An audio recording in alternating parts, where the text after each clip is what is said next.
All right.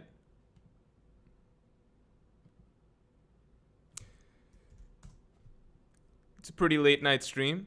Don't normally do this. Here's what happened. Here's the story. All right. Oh, shit. Why am I hearing this out loud? Okay. Um, so I knew that there's an exciting chapter coming out today. So I wanted to do a stream when it came out. So I scheduled it earlier in the day, and then I realized that it's not going to be out till super duper late night. And so I kind of forgot about it and took the stream down. There's not really a story. There's no story. Basically, in the morning, I was feeling ambitious. I'm like, I'm going to do a post-chapter stream, so I got it all set up and everything. Then I was like, no, it's probably going to be up super late, so I took the stream down. Then I found out that the chapter came out, so I was like, okay, I'm already going to do my chapter review. Why don't I do the stream as well? So here we are. We're going to do a short stream. Probably going to call it at 2 a.m. EST. I think that sounds about right. Yeah, it's pretty late. I know it's pretty late.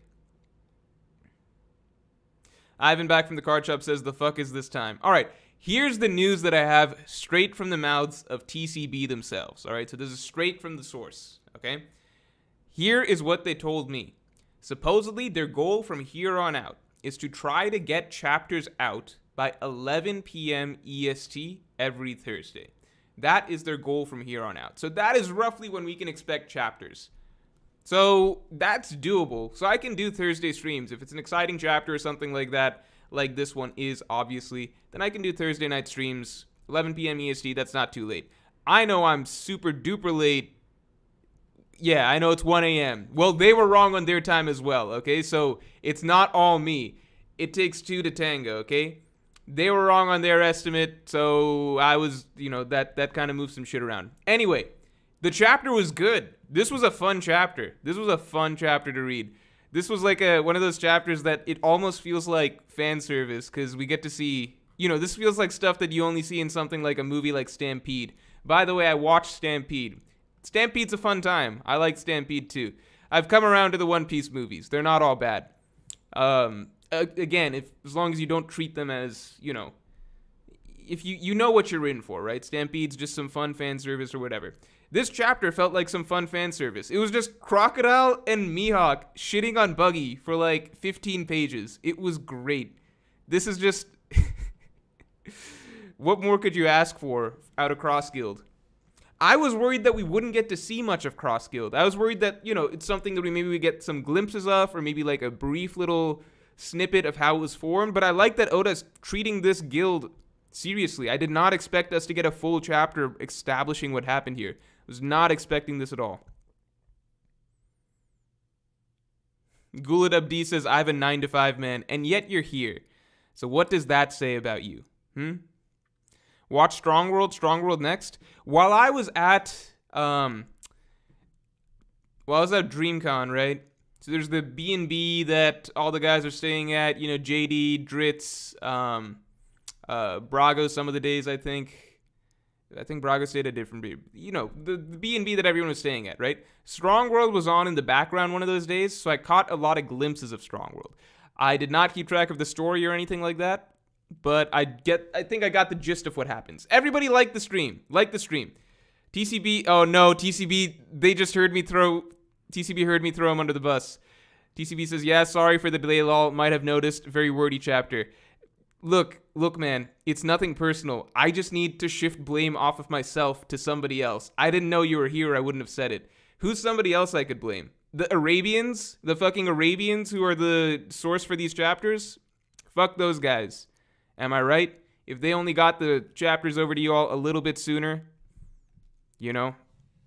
we could be reading these chapters Thursday morning or something like that. I think we can all agree that if there's anyone to blame, it is the Arabian sources. The Arabian Nights, if you will. The Snakes has got to wait for the official. Nobody here waits for the official. Miguel Leggy says, I wonder what the other warlords are up to. That's the thing. So I like that Cross Guild is made up of these guys because it kind of tells us that, okay, the other warlords have some other shit going on. So they've got some other storylines that are not going to easily be, just shifted into, like, clumped together with Buggy, Mihawk, and Crocodile, right? Ivan back from the card shop says, Oda is just a Zoro fan that sadistically tortures Sanji fans the whole New World.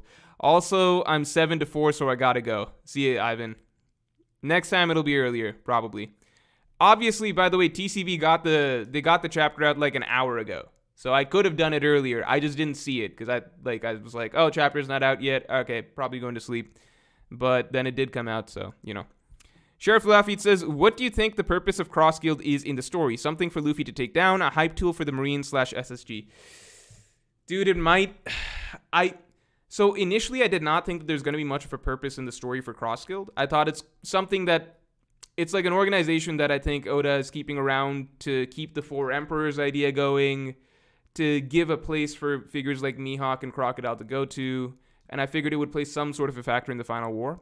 But the fact that Oda actually spent a full chapter fleshing out Cross Guild and the dynamics that are going on inside Cross Guild, that actually has me excited and hoping that there's something more to come of this. I don't know if it's going to be anything crazy or major like, Cross Guild versus the Marine Admirals or anything like that.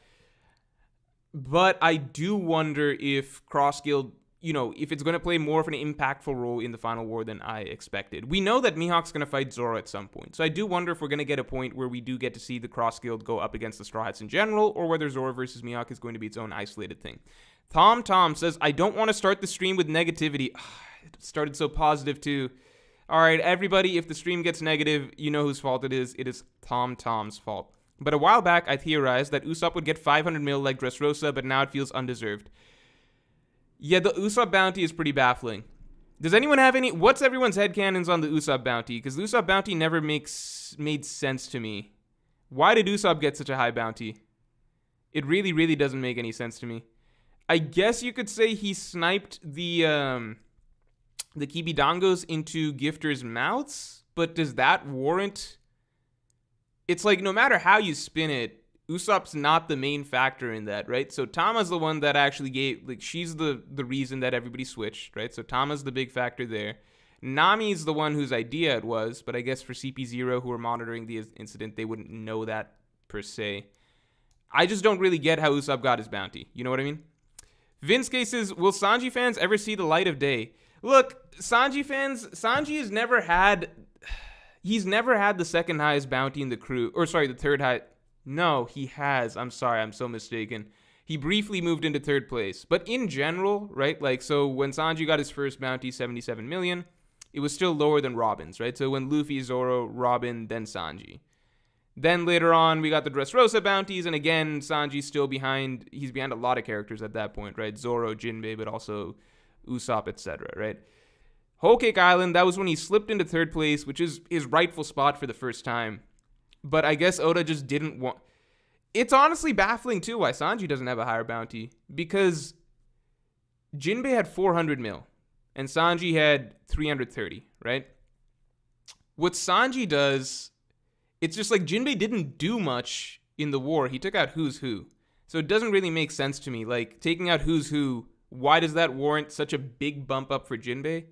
But Zoro and Sanji taking out King and... Like, I just don't really get it, because they're all starting at about the same place. Like, 400 mil, 320, 330, right? So they're all starting at about the same place.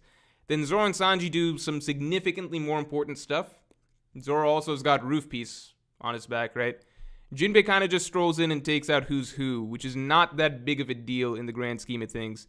But then Jinbei just gets, like, 1.1 billion. It's kind of crazy. But at the end of the day, the bounties are bounties.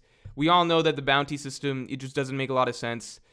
I stopped trying to make sense of the bounty system the moment I saw that Law and Kid, specifically Kid, had a 3 billion berry bounty. 3 billion berry bounty. Forget comparing him to Luffy. Everything Kid has done combined, which is really not a lot, doesn't even scratch the shit that Blackbeard has done. And Blackbeard's sitting out there with a 2.2 million berry bounty. With all of level 6 is top prisoners, the worst criminals of all time as his crew, while Kid's sitting there with fucking circus clowns and like some Some emo shit. Pierce Sullivan says, Morj, congratulations on your first W in a long time. You don't have to say it like that, even though it's small with the buggy/Mihawk theory. Thanks. Thanks, man. Sheriff Lafitte says, call me nuts, but something feels off about the Sabo situation. Almost feels too easy, and Dragon seems so mistrustful. Dude, Dragon's character right now he has been dragged through the moment. I've talked about this before, right? But character stocks, right? Dragon's stock was so high going into the Reverie. Then post-Reverie, we had that one panel of Dragon reading the newspaper with, like, stress, sweat, stress going on, like, you know what I mean? He's sweating, right? He's worried. From that moment onwards, Dragon stock has plummeted. No, the illusion of this mysterious man of mystery who brings the storm, who's got this master plan to overthrow the world government, the leader of the Revolutionary Army, Luffy's father, the most dangerous man in the world. The moment we saw him stressed out reading that newspaper, we realized this dude does not have a plan. This dude has been winging it. If you ask me, the rest of the revolutionary commanders, they look kind of wonky. They look kind of goofy. They don't exactly scream, worldwide revolution commanders. You know what I mean? Dragonstock just took a hard dive, and I'd say this chapter kind of piled onto it a little bit, because it's just like, dude, this is it's the fucking world government. It's the world government. Just because it says in a newspaper that Sabo killed Cobra, you know it's the world government. You know that they're making some shit up. You know that for a fact. Like, that's what they do. That's how many times has the newspaper probably lied about what Dragon and his group have been doing in the newspapers? It's actually bizarre. It's like Dragon's like, whoa, it says in the newspaper that Sabo might have killed Cobra. Fuck. There's a solid 50% chance he did it. And if he did, there's no reason he could possibly give that would justify it. It's like, dude, Dragon needs something big. He needs like the shit that Oda was giving Shanks the last, like, a few chapters ago. Dragon needs some stuff like that. Reestablish him as that, that force, that force of nature, that mysterious figure, that X factor in the One Piece universe. The guy that we were all looking forward to post Enies Lobby. Alex Gregro says skill or power ? Lol. Oh, you are not talking. Are you talking about the Shanks Mihawk shit? Look, as far as I'm concerned, if Mihawk and Shanks have a sword fight, Mihawk will win. That's what World's Strongest Swordsman means. It has to mean that. If they have a sword fight, Mihawk will win. Now, with what Shanks has been flexing haki-wise, it is entirely possible that Shanks has Conqueror's haki abilities that have nothing to do with swordsmanship. If Shanks walks up and lifts his palm up and shoots a gigantic island-sized Kamehameha of Conqueror's haki, you wouldn't exactly say that's part of a sword duel, would you? Right? If he's got his sword in his pocket and he's just shooting Conqueror's haki blasts or something, obviously this is like pure fantasy headcanon speculation. I'm just saying that, like, as far as we know, if it's a straight-up sword fight, Mihawk should win, because we know that World's Strongest Swordsman is decided by a sword duel, right? Zoro and Mihawk fought, chapter 50. Mihawk won. He retains title of World's Strongest Swordsman. That's how it rolls. We know the rules to this, right? So if Shanks had ever beaten Mihawk in a sword fight, Shanks would be being called the World's Strongest Swordsman. That does not mean necessarily that Shanks might not have some abilities that are completely different from swordsmanship that could put him above Mihawk overall. That is possible as well. It's not factually confirmed or anything like that, but I think those two things can be true, that Mihawk can beat Shanks if they fight sword to sword, but maybe Shanks is stronger in the grand scheme of things because he's got some extra haki tricks that would not be involved in a sword fight. I think that's how I'm trying to reconcile it in my head at the moment, all right? Beyond that, I don't want to get into Shanks Mihawk stuff, and if that answer doesn't suit you, we'll just have this debate till the end of time. I don't know what to say. Mr. Bushido says, I still think Carrot is hiding on the ship. Maybe. It's gonna cause quite the shitstorm if Carrot is hiding on that ship. There's gonna be some angry people. Captain Face says, Usopp may have got a 300 million berry bounty bump for beating Ulti and Page 1. Ulti is 400 million, Page 1 209 million. 1v2, Robin, Enies Lobby, Usopp, D. I don't know what this means. Usopp D and Jinbei W all beat Sanji's bounty for a gag. Oh, I see. You're saying Robin and Enies Lobby, Usopp and Dressrosa, and Jinbei and Wano all beat Sanji's bounty for a gag. Yeah, they're all beating Sanji. Like, it's Oda's gag that he's not. I like to think that at the end of the story, that's when Sanji will rightfully get like a bounty that he's proud of. I like to think that. It would be nice to see. I also believe that Chopper will get his, it's a running gag that those two are consistently unhappy with their bounties. And Frankie has now, unfortunately, been added into that mix, which I find fun. It's just like, Frankie beat Sasaki. There's no give him some credit.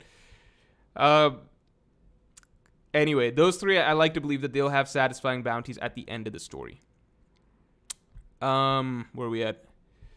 Pierce Sullivan says, I might be crazy, but Crocodile's hook looked like it had armament hockey black coating. Let's take a look and see how crazy he is. Yeah, it looks like it could. It definitely looks like it could, but we've had this sort of stuff before. It's like, is Robin using black coating when she's in her Demonio form? It's hard to say. I really don't know. Oda still hasn't given Sanji black coating, at least in an explicit way, right? People link that panel where he's like kicking X Drake or something like that in the Flower Capital, and there's some vague shading.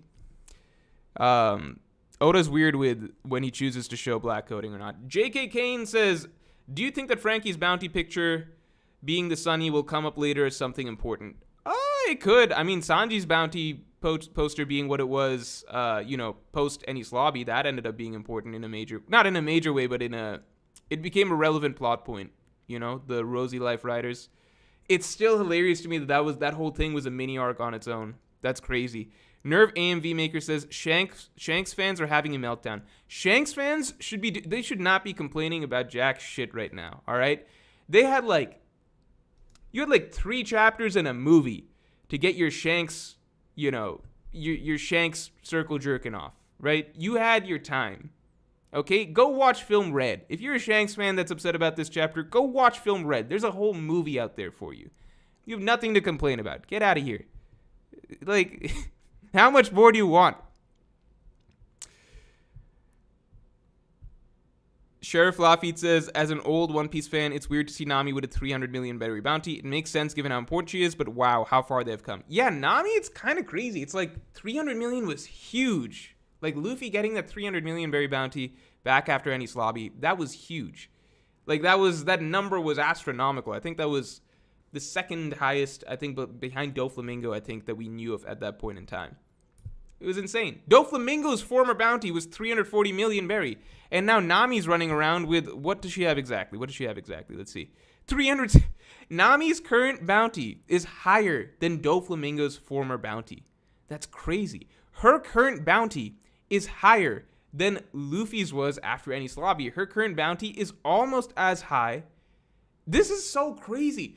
Nami would have a higher bounty. She has a higher bounty right now than pretty much all of the Shichibukai's former bounties, right? Doflamingo, Moria, Hancock, Crocodile, Jinbei. You just go down the list. She's got a higher bounty than all of the Shichibukai's frozen bounties. That's crazy. Nami could get kicked off the crew right now, and she would have a great case for being made Shichibukai. She could just... Can you imagine Nami as a Shichibukai? That'd be hilarious. Everyone but Chopper, pretty much. Berry inflation. I don't think that's really a thing that's established in the One Piece world, but that might be a factor. Guys, like the stream. Let's get the stream to 300 likes. Normally I ask for something really unreasonable, but that is super reasonable. We can get the stream to 300 likes. It's at like 270 right now. Good morning, Mr. Mork. Yeah, it's definitely morning in a lot of parts. Well, technically it's morning here right now. One of the craziest things is that Mihawk's bounty is, I believe, the second highest bounty that we know of right now. Right? Mihawk's bounty right now, out of active bounties, it's only behind Shanks, right? And I like that Oda kind of gave Mihawk that respect that he's got a bounty that's currently higher than, it's higher than Luffy's, higher than Law and Kids and everything like that. Like, he didn't just have the up-and-comers overtake him. Although I feel like Luffy should rightfully have the highest bounty in the world right now. I think that there's no question in my mind that Luffy should have the highest bounty in the world. He's at the very least similar in strength to Kaido, right? He's got a significantly greater force underneath him than Kaido ever did, and his allied forces are insane. And he is literally the closest character to getting One Piece in terms of poneglyphs and having Nico Robins, because he's got all of the Nico Robins in the world. There's only one. There's no reason Luffy should not have... I mean, I get the argument that, like, oh, they're trying to cover up his significance, but that's just such a... like, the world government's trying to cover up Luffy's significance, but that's such a shitty argument, because it's like... he's still fucking... you still call him an emperor, and you give him a 3 billion berry bounty that basically... like, that's not hiding it at all. That's not hiding shit. That's like... he's basically one of the top 4 most famous and, universally feared criminals in the entire world. It's like they're not hiding... they're not sweeping anything under the rug here. If they really wanted to hide it, just don't give him a bounty increase at all. So to me, it's just like this bizarre excuse, which is just like, oh, they had to hide Luffy's bounty. It's like... They didn't try at all. They barely hit it. It's like either get... what's this middle road? Either try and hide it, or like actually give him what he deserves. Why does he have the same bounty as Kid? Mihawk having the higher bounty, though, I do like quite a bit. It's pretty cool that he's second to Shanks in that. Trinity of the Phoenix says, see that Nami conquers Haki. Looks like Happiness Punch wasn't just a gag, lol. I hope we get a solid chapter after this of the crew just interacting on the ship. Although it was fun to see them in that environment just now. And this is the first time that we had the full squad that we've technically should have had for a while with Jinbei here and everything like that. There's a lot of characters to juggle at this point, though. A lot of characters to juggle. Seeing Luffy in the cage is pretty funny. Vladok says, your prediction of 5 billion was a really good idea. Was not to be, though. I do think it sets us up pretty much for Luffy's final bounty to be 5.6, though, right? So what's interesting is that this chapter, you see Luffy's bounty is Shanks, Roger, right? The one Luffy's trying to surpass. 2 people that need to be surpassed, right? Luffy needs to surpass Roger, Zoro needs to surpass Mihawk. I think that this chapter kind of sets us up nicely for Luffy's final bounty to probably be something like 5.6 billion, right? Sorry, that was something we knew from a time ago, right? Because Roger's is like 5.5, so Luffy being 5.6 would be pretty fitting, right? Now, flip side, Mihawk's is 3.59. I think it would be cool if we saw Zoro's final bounty as 3.6, right? Just a tad above Mihawk's, kind of like Luffy's might be just a tad above Roger's. Fitting because Zoro, 36, we kind of know that there's certain numbers that are important to Zoro's shtick, right? 36, 72, 120, right? He likes stuff in 3s. I think 36 would be a cool final bounty for him. I kind of thought that Zoro's final bounty in the series might be like 3.33333, but I like to think that he might, Mihawk's just got this suspiciously specific bounty that's like 3.59. That is correct, right? Let me double check that. Pretty sure it was like 3.59. Yeah, 3.59. I would like to see Zoro's at 3.6. I think that'd be fitting. Jacob Patino says half of them got 300 million increase by association. It isn't that deep. Also, I'm not a fan of seeing Buggy humiliated, even if it makes sense logically. Wait, not a fan of seeing Buggy humiliated? Wait, what? Buggy's not actually strong, right? This is perfect in my opinion, which is just like, half of them got 300 mil by association. Yeah, I guess that's fair. It's just like a lot of the difference is that in Dressrosa, half of the crew wasn't there. So they kind of got like their 50 million bump just out of courtesy. But here, these Straw Hats were active, They were active. Like, Frankie did shit. Usopp didn't do anything. Nami did shit. Brook didn't do anything. So I buy that for Dressrosa. It doesn't sit quite right here. I like to see hard work get its just rewards, you know what I mean? But it is what it is. Bounties, no one takes them that seriously past a certain point. Or I think I stopped after the 3 billion across the board situation. Seeing Buggy humiliated, I personally really, really like this just because it feels more like this is Buggy, right? Buggy is not... The thing is, like, Buggy is not smart, right? He's not a mastermind. He's opportunistic at the right moments, but most of it is him getting lucky and he's falling upwards, right? That's his thing. So even just the idea that he united Mihawk and Crocodile on his own off screen, Sure, that was believable. Like, I was behind that. I thought that was good. I put out the video and everything about that. But I like this better because this fits more so with the idea of what Buggy is, which is accidentally continually falling up in the world, right? So in Impel Down, so much of the shit that happened was not planned stuff by him, right? The gates opening at the right time, like the Shichibukai helping him out at the right time, Shanks showing up and him happening to be friends with Shanks, so everyone gives him more respect. So many things have to happen accidentally at the right time, and he just takes advantage of it, right? So with this would have been one of his first big moves that is him actually doing something really intelligent, bringing Mihawk and Crocodile together.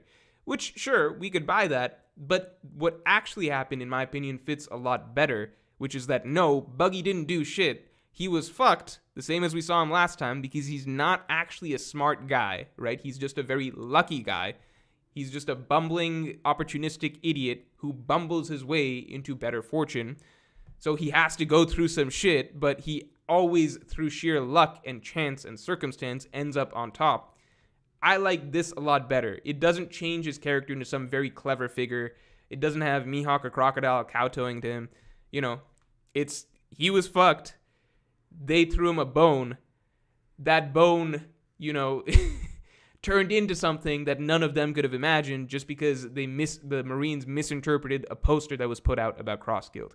That's Buggy. That's Buggy-esque storytelling. So I like that a lot better, personally.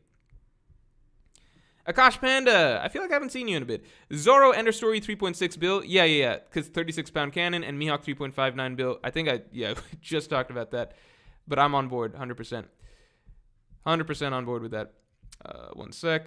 Nerve AMV Maker says, crazy that Mihawk's bounty is higher than Buggy's. I think it's crazy that Buggy's bounty is higher than Luffy and Luffy, Kid, and Laws. I think it's crazy that Buggy's bounty is higher than Blackbeard at the moment. It's also interesting that the Marines, like, they give... The way they do the bounties is interesting because it's just like... Buggy's isn't the highest of that group, but they also give Buggy the status of Emperor. So it's like they're valuing Mihawk's individual strength above Buggy's status as Emperor. I don't know, it's just interesting. Mr. Taco Boutit says, I come from the future, and the future tells me the Cross Guild stuff will go nowhere. Wano 2 out of 10, search your feelings, Morj, you know it to be true. I like the fact that Oda... Let me say this. This chapter legitimately got me really excited because... Again, we got to spend a full chapter on Cross Guild, and I love the Mihawk, Crocodile, Buggy, and I really, really, really love this part of the chapter, which is the bulk of the chapter. This is just one of the most... Am I crazy, or is this like one of the most extended scenes that we've ever gotten of outside world building? Because usually, like, post-bounty stuff, Oda's kind of jumping around, so we get, like, a quick scene of Dragon being like, my son, his bounty is really big, stuff like that. Or like, Shanks drinking some sake and saying some vague shit, right? That's usually what we get. This was like a full chapter devoted to outside stuff. And Oda really, like, with him being pretty tight with space and what he's trying to focus on nowadays, I like to believe that he wouldn't just spend like a full chapter on Cross Guild. Because he could have really summed most of this up in 2 pages if he wanted to. 2 pages of quick, like, just... a gag moment of like Mihawk and Crocodile bullying Buggy, and like a quick flashback just explaining the full series of events that happened. But Oda kind of fleshed out the dynamic and he let us spend some time with them. So I like to believe that there's potential there for it to be important at the bare minimum, right? We know that Mihawk is important to the story, or we know that Mihawk is going to have an important scene in the story, which is fighting Zoro. So we know that part of the members are relevant to the future of the story, which means that maybe Cross Guild as a whole could be relevant to the future of the story. And this chapter got me very, very excited because it reminded me that the stuff that we have left for One Piece, however you all may feel about Wano, however I feel about Wano, the stuff that we have left for One Piece, it's kind of the stuff that we've just been waiting on for such a long time. This is all fun, like, all of the juicy stuff is left. What's Mihawk going to do next in the story? What's Dragon going to do next? What's Sabo going to do next, right? All of the juicy stuff is what's left. The groups that we really, really want to see. We want to see the rest of the Shichibukai. We want to see the revolutionary armies. We want to see the Marines go at it. We want to see Shanks. All of the juicy stuff is what's left. So that's exciting to me. And this chapter was a good reminder of that, in my opinion. Captain Face says, Oda should have had Luffy, Kid, and Law as a team defeat Kaido if he wanted the trio to get the same bounties and be under Kaido's. Your 5 bill was a great idea. Thank you, I appreciate it. It is what it is with bounties, you know. Carlos Echeverria says, do you think Oda will make Buggy Pirate King during the End Saga, or is this as far as the gag will go? Look, I was personally convinced that Oda would never make Buggy Yonko. I was personally convinced that Shichibukai was as far as the gag would go. Reason being, we had hit a point in the story where Shichibukai, that title in the first place, no longer really carried that much weight, you know? Like, back when the first Shichibukai we're meeting was like Mihawk, like, there was a time that Shichibukai carried a lot of weight in the story. Over time, the title of Shichibukai were kind of like, okay, like, it felt like, you know, Moria, not a big deal. Once Luffy had already taken down a few Shichibukai, it was kind of just like, okay, it's not a big deal. So Buggy getting Shichibukai was whatever. Yonko, in my opinion, I was like, no, Yonko is something that Oda really seems to hold sacred in the story. Like, he really, really likes that title. He likes throwing that title around a lot, right? Really hyping up that idea. So I was like, there's no way that Buggy's getting Yonko. But here we have it. The moment that Luffy is officially Yonko, he's joining the ranks of Buggy, and he's actually below Buggy in terms of bounty at this point in time. So you never know. I have decided I'm not going to put a ceiling on what Buggy can achieve in this world anymore. That's not my place to do so. Buggy will do whatever Oda thinks is funny for Buggy to do. So that's all it is. Maybe he is named Pirate King in some sense. Hopefully not before Luffy. That's all I'll say. Tom says, Crocodile Wealth, Buggy Fame, Mihawk Power. Oh, that's funny. Wealth, Fame, Power. That's actually really funny. Yeah, if you combine I love that comment. If you combine all of Cross Guild, you've basically got Gold Roger. Cigar Verk says, I don't know why these might be final bounties. It feels World Government versus Straws should happen before getting One Piece, unless they fight and defeat Blackbeard Pirates even before that. No, I think, in my opinion, it's the other way. I definitely think that World Government is last, or I think that it's all mixed together in a sense, because, I mean, if you ask me, I subscribe strongly to the destruction of the Red Line theory. So, from my perspective, I think everything kind of comes to a close at the Red Line anyway. So, in my opinion, whatever order of events you think pirates fight each other, basically, like, or if pirates fight Marines, or pirates even fight or whatever, I think it can all kind of happen over the span of the same arc or same saga if it's all taking place at the Red Line as the climax. But that's assuming that theory is correct. Died Just says, hey Morj, can I link you to an interesting theory? Not right now, but sorry about that. Just not right now. Goomba Booma says, predictions on marine bounties. Also, Blackbeard bounty. Blackbeard, I'd like to think Blackbeard did something off screen, right? Because if something was hyped up that he did off screen, chapter 956. Marine bounties would be really, really cool. Maybe we get some rankings for the admirals or something like that through the marine bounties. I have no idea. I have genuinely no idea on how Oda's going to do the marine bounties. It's very, like, it's going to spark a lot of debate because there's no real system to it, right? Like, Buggy can just be like, I'll pay 2 bill for Aokiji's head or whatever. But, like, is it the equivalent of what the Marines are putting out for pirates? It's hard to say. Like, how are they rating it, you know? Kenneth Davey says, not mad over Mihawk's bounty. He has no crew, no territory, and it's close to Shanks. Very solid chapter, in my opinion. Yeah, I think, like, honestly, I think if you're a Mihawk fan or a Shanks fan, whichever group you fall into, you can't be mad right now. Shanks fans, they had like so much good shit has happened to Shanks for Shanks stuff recently, right? What are you going to complain about if you're a Shanks fan? If you're a Mihawk fan, that's a higher bounty for Mihawk than I actually expected. I would have guessed because, as you said, no crew, no territory. It's just him. It's literally ranking Mihawk just off of his individual strength. Just off of his individual strength, right? They're putting him at 3.59. That's pretty crazy to get, like... That's pretty crazy to get just based off of individual strength. Alex Gregro says, does adding Croc back in and putting Mihawk firmly on the non-government side, does this make the scale too shifted? SSG is going to need to be something huge. Love the stream, bro. Keep it up. Thanks, I appreciate it.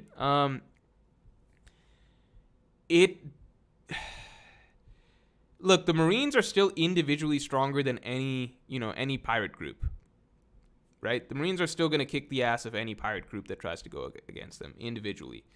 But if Cross Guild is teaming up with the Strats and such in the final war, then it's a tough situation. It is. There is potential for the final war to be a bit of a massacre for the for the Marines. So let's all cross our fingers for SSG to make shit competitive. The thing is, I imagine during the final war, whatever it is, it'll be competing factions. So it's not like they'll be just fighting the Marines. I feel like Blackbeard is going to be in there as well. So it's going to be different groups fighting different groups. I don't think it'll be everyone versus the Marines necessarily. Sheriff Lafitte says, doubt Buggy becomes Pirate King. Yeah, but a Celestial Dragon / member of the New World Order wouldn't shock me. A Celestial Dragon, let's fucking hope that that's not a thing at the end of the story. We don't want just a bunch of new Celestial Dragons. But yeah, being a significant figure at the end of the story, I definitely think that's possible.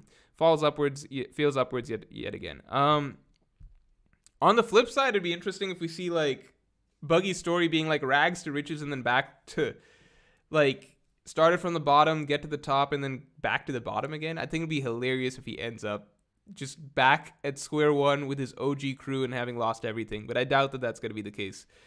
William Joels, I just want Buggy to find Captain John's treasure. That's all I hope for him in this world by the end of the story. William Joel says, hey, Morj, hope your shoulder is doing well. Hey, we don't talk about my shoulder. I appreciate it, though. Will Blackbeard revive? Here's an honest shoulder update. I fucked it up. I found out what's fucking up my shoulder, okay? You guys ready for this? This is actually important for everybody because it's just important, okay?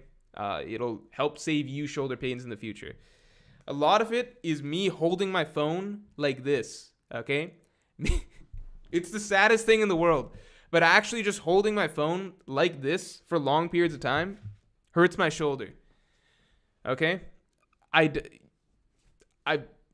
It's very sad, but that's basically what it is. So I realized that was kind of one of the main causes. Also, if I'm like rolling over on the bed or the couch and like looking at my phone like this, which I do for long periods of time, it's bad for you. It's just bad for you. So watch yourselves, all right? Don't be like me. But now my shoulder's good because I re-aggravated it, and this time I figured out what the cause was, so now I stopped doing it, and I think I'm good now.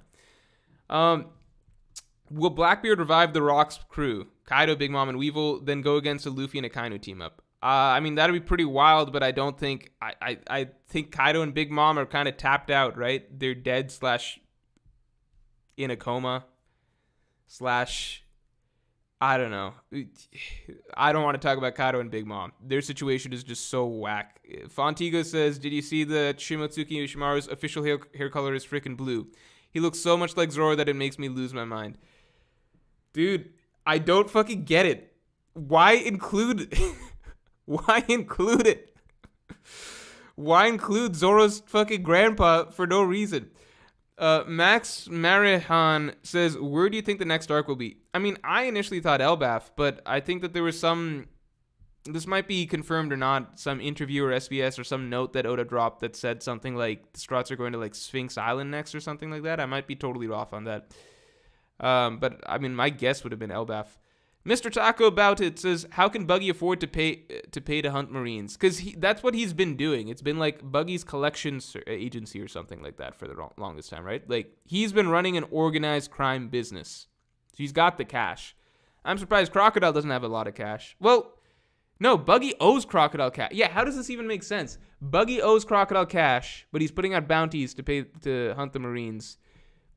The cash flow, hold on, let me check this part of the chapter again.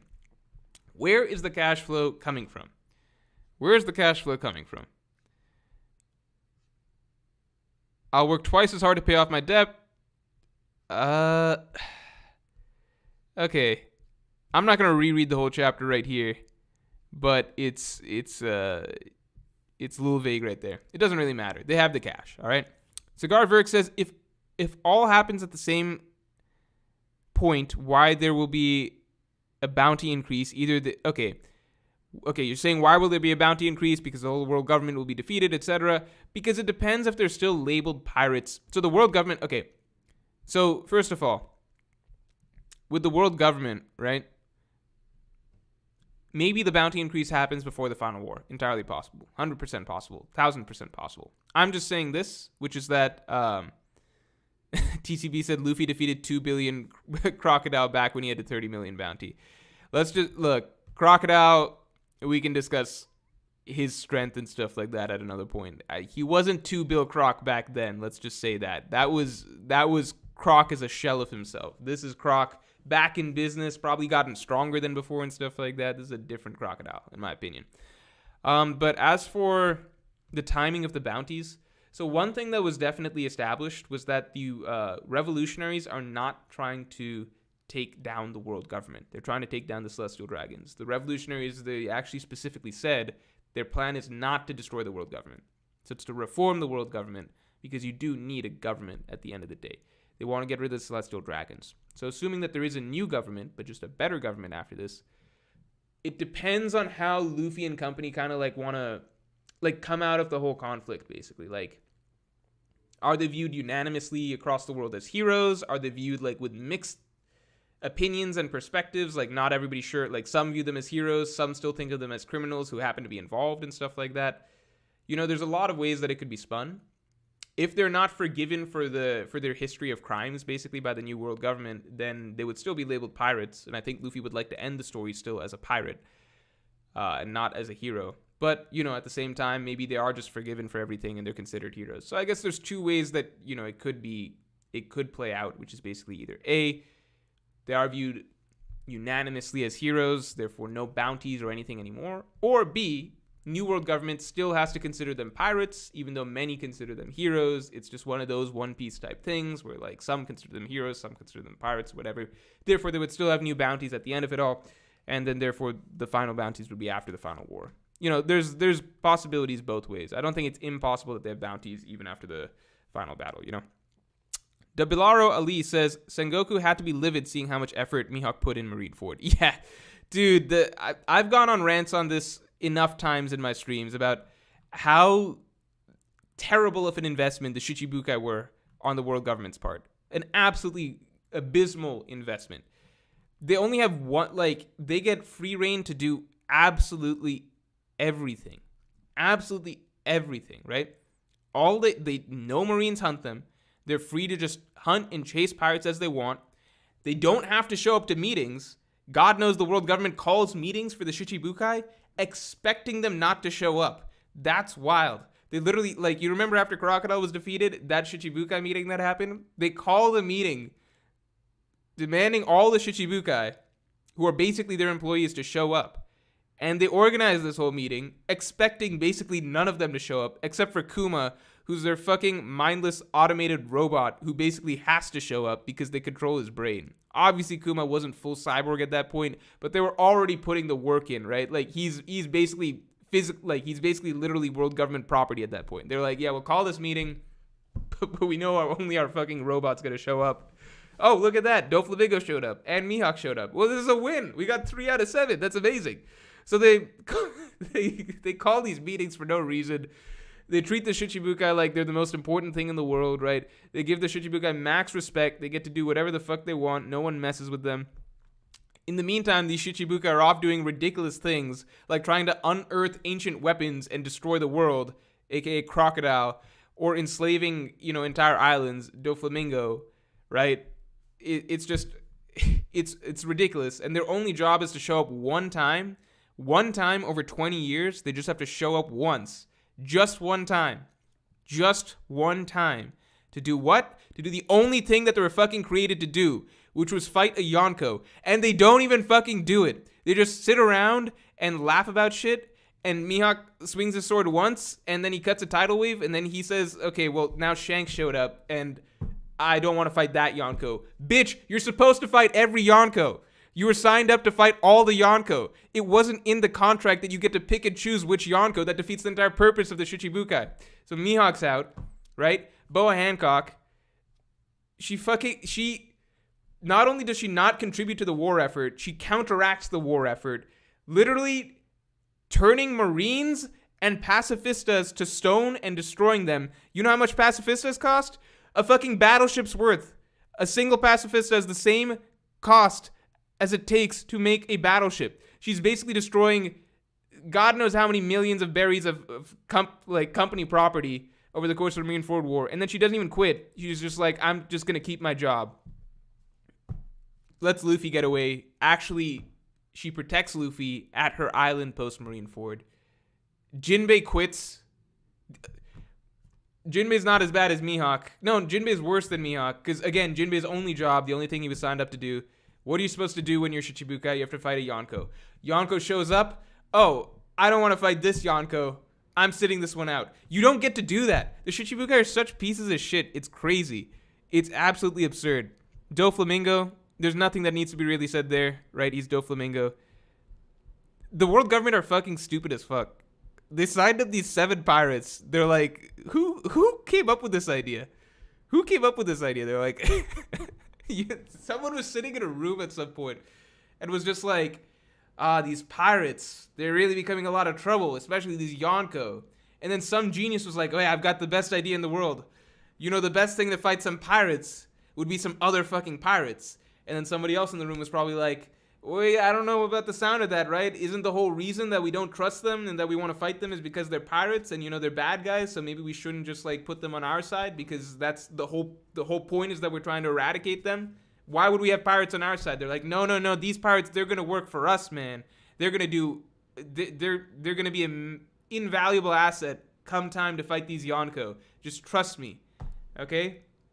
So for 20 years, you've got these Shichibukai sitting around, biggest bums in the world, doing whatever the fuck they want, certainly not helping out the world government. And then, spoiler alert, when the Yonko show up, those pirates that we thought we shouldn't trust in the first place don't actually help us at all and actually fuck us way more than anything else. The Shichibukai are the dumbest. And then when the world government is like, they're so stressed about abolishing the Shichibukai system too. They're just like, oh, fuck, can we really afford to abolish the Shichibukai system? Can you afford to abolish the Shichibukai system? You should have abolished it from, like, the second week out that you established it. This has never been useful to you. It has only caused this world government pain and suffering and hardship. Blackbeard was a Shichibukai. Blackbeard was a Shichibukai. Maybe it's just because this is a late night stream, but now I'm really fucking thinking about it. Blackbeard was a Shichibukai. Oh my god, they're so dumb. You know what Blackbeard did? You guys remember what Blackbeard did?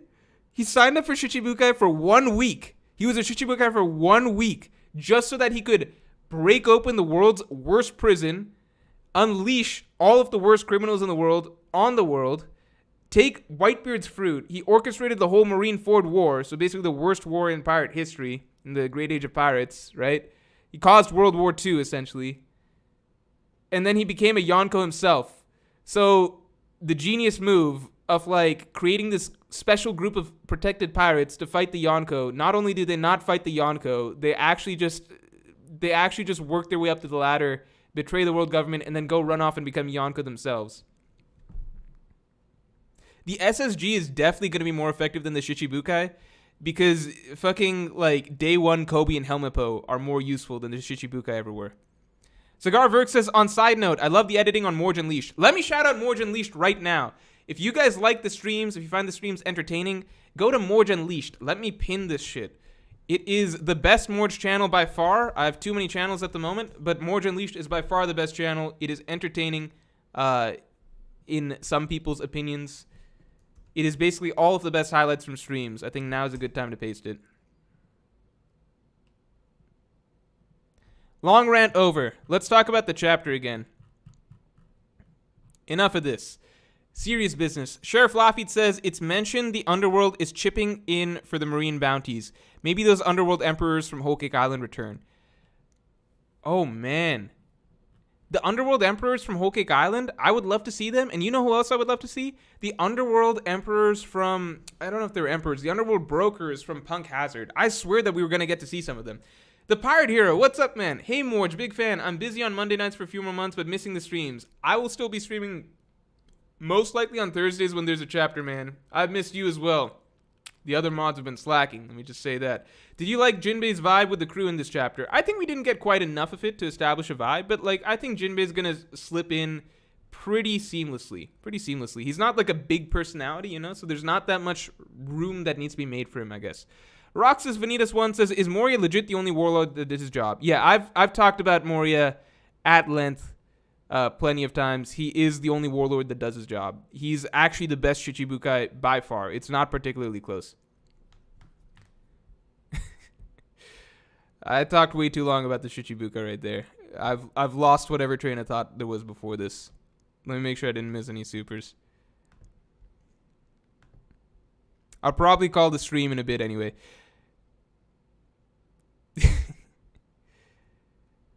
I got, I think, way too worked up on behalf of the world government. Guys, let's get the likes to 1,000. I think that's very, that's very, very doable.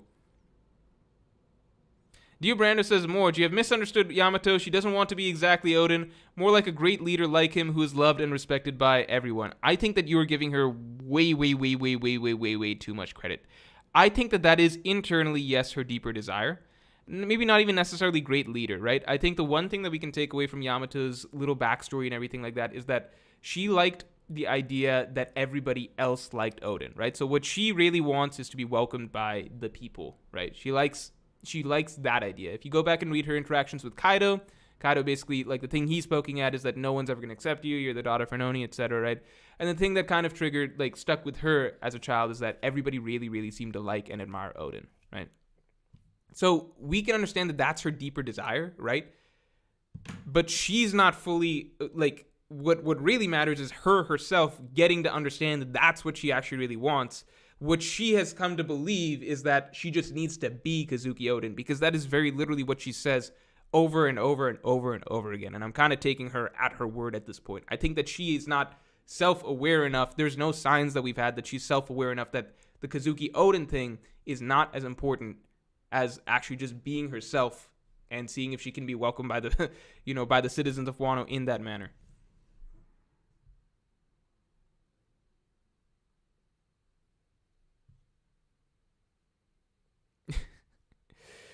Panch says that's cap. Why would you think that people are calling her when they refer to Odin? There's also some, like, let me give some, it's also One Piece. It's One Piece, so, like, part of it is, like, Oda blurring the gag and, how much is the gag versus how much is to be taken literally, stuff like that.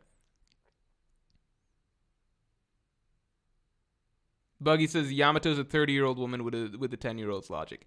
Yeah, pretty much. That's just Yamato. That's just Yamato in a nutshell. Sheriff Lafitte says, have you heard the happiness punch death theory? Non-Straw Hats who see Nami naked die. Cobra, Absalom, and Hawkins all saw Nami naked and all of them died. That's actually... no fucking way. That's actually crazy. Who else in the story? Who else in the story that is not a Straw Hat, that's like not a Straw Hat, has seen Nami naked? That's pretty much all of them, right? So does nobody else die? Are we set for the rest of the story? That's actually an interesting theory. It's similar to here's the thing. So the Usopp lies theory, I think that was a great theory for a time. But now we kind of know it's not true. Because I think the Tobi-Roppo incident, right? So with Usopp and the Tobi-Roppo, he came out of the fight after not having contributed, basically being like, I'm Usopp, I'm the man that defeated 2 Tobi-Roppo, right? Usopp not only never defeated 2 Tobi-Roppo, there's now no way in the story that he can actually defeat 2 Tobi-Roppo, right? Unless specifically 2 Tobi-Roppo come back and then Usopp beats them, which would be, in my opinion, really random. So I'm guessing that no, Usopp is not going to fight any Tobi-Roppo, and we're kind of done with that. So that basically means that the Usopp lies theory, I think, is officially no longer possible in being true. It kind of means that some of his lies, I suppose, come true, but then a lot of his lies don't. The Nami happiness punch thing, I've not heard that before. I think that's interesting. All right, guys. It is pretty late. I think we've gone for about an hour. I'll give it 5 more minutes so we make it an hour-long stream. I feel like it would be a little too short if it wasn't that. But I think I am going to try and slip in Thursday night streams post-chapter when doable. I could have started the stream 1 hour earlier. I just didn't see that the chapter was out. And then in general, I think the chapters are supposed to be out. I mean, obviously, TCB is just going to aim for it. It's not doable every time. The chapters probably will be out like I think he suggested 11 p.m. EST. So I think that's doable for me streaming wise. Banana says thoughts on Croc's bounty. I mean, Crocodile's bounty is like nothing crazy. It's like it's I think Oda could have made Crocodile's bounty whatever, and no one would really say anything. It's like it's a really big jump. Obviously, we don't even know what it was before this, because he must have had a new bounty post Impel Down. He's got a high bounty. There's nothing else to really say. I think it's funny that it's the lowest out of the three of them. But at the same time, I think it'd be kind of weird if Crocodile had like a 3 billion. Dude, it's like bounties are so up in the air at this point, you know? It's like, who would have thought? There was a time where it was like, okay, Kataguri's got a 1.1 billion bounty, 1,057 mil, right? That was crazy high. It was like, damn, like how often do characters get up that high? But now it's kind of being thrown around like candy, you know? Like, sure, Crocodile, he can have 1.9 bill. Mihawk, that makes sense, obviously. But give Buggy the same thing. You know what? Robin's at 900 something. Jinbei's got a 1.1. Jinbei's got a higher bounty than Katakuri, which would have been crazy a while ago to think. It's not even like Jinbei got stronger. It's just like they're all just getting higher bounties. Like, Jinbei just beat who's who. It's not exactly a big deal. But, yeah, bounties, they're just going up because you got to increase the hype over time. Oh, I actually didn't know that. Zora's birthday is November 11th. Hence the bounty 1.100001100. That's interesting. I did not know that.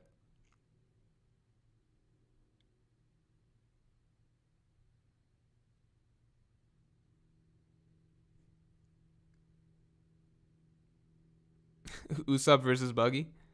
If Usopp beats Buggy, then Usopp would get a huge bounty increase because everyone would perceive it as like, damn, Usopp just beat an emperor. Usopp and Buggy do need an interaction at some point. Abigail Zoe says Jinbei himself is now considered a Yonko commander. Yeah, I think at the end of the day, like, I personally thought that, like, Zoro and Sanji are kind of going to remain intact, you know? But it does seem at this, like, that dynamic. But it does seem at this point that it's like Luffy, Zoro, Sanji, Jinbei is his top three, basically, you know? The pirate here says, do you think any of Wano's issues negatively affects the final arc? Luckily, I think the problem plot threads are kind of isolated to Wano for now. I'm going to expand on that in a video coming. There'll be a series of videos coming, okay? Series of videos coming. 1, Wano analysis. 2, my personal feelings on Wano. And 3, how my outlook for the rest of the story. Because I actually have a very positive... With recent chapters, my outlook for the rest of the story is very positive. Not as positive as it once was, but I don't think that things that happen in Wano are necessarily a reflection of the rest of the story. For many reasons, part of it is that like we are unlikely again to have an island that's like that thick with island specific characters and lore and storylines. Because I do think we're going to be dealing with a lot of characters from here on. But the characters and scenes and, you know, threads that we're going to be dealing with are likely to be a lot of stuff that we've just been waiting on for a long time anyway. So I think Cross Guild is a good example of that. Revolutionary is same chapter, good example of that. Go a chapter 2 back, you got Shanks and his crew. I think that's a good example of that. You've got the Marines, what's Akainu up to? So I think we are going to be getting a lot of... It's more so that we're going to finally be getting all of the stuff that we've wanted to see for a long time. So even if it's a lot of plot threads again, and even if it's a lot of, you know, large casts of characters that we're dealing with and many factions and stuff, I think it's just going to be different because it's stuff that is exciting to read about almost no matter what. I don't know if that makes sense, but imagine if you swapped all of Wano's characters for like, you know, Mihawk, Crocodile, Blackbeard, Shanks, Dragon, Sabo. You guys get what I'm saying? Akainu, Kizaru, Aokiji, right? So I think we're finally getting to the fact that Oda wants to end One Piece in a short period of time. It means that this final stretch is going to be quite the ride, with kind of just lots of crazy shit happening, and just a lot of payoffs to a lot of stuff that we've been waiting decades for. And there'll be a lot of interesting character interactions. You know, even just seeing Mihawk and Crocodile interact for an extended period of time this chapter, that was fun. So I think I think it will not have a lot of the things that Wano had, that kind of maybe made it a less satisfying arc for some people. I do think that the bigger things that are ultimately going to matter, right? Those are things that I think will make sure that the final section of One Piece is at least interesting and entertaining. For the ending of One Piece to be, in my opinion, powerful, right? So dramatically, emotionally, and that's what I'm personally looking for the most, that's completely up in the air. We have no way of knowing what Oda's got planned in terms of the emotional, dramatic beats of the final saga of the story. But I think that no matter what, the floor of what the final storyline of One Piece, the floor of this final saga, I think is still very high. Like, in terms of, like, what's the least, I guess, for lack of a better term, what's the least good that it could be? I think that floor is very high, just because I think that we're set to get a long series of chapters and storylines which are a lot like this chapter, where it's just shit that we wanted to see, right? Like, Blackbeard's chapter, Shanks' chapter, Marine's chapter. Obviously, Oda's not going to spend a ton of time going around the world with other stuff, but I'm saying, like, imagine a really big, complex storyline like Wano, but with all the characters essentially being characters that we've really, really wanted to see for a long time.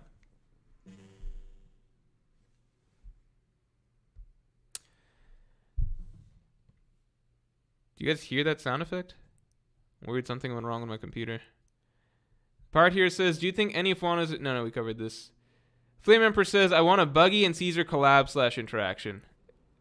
The two clowns. I would like to see Buggy and... I think Buggy and Usopp, Buggy and Caesar, those could be... Caesar's not the same as... He's not in the same tier as Buggy. He was a fun Buggy replacement for a bit. Now, Gangster Gastino? That's a guy I would like to see more of, for sure. All right, y'all.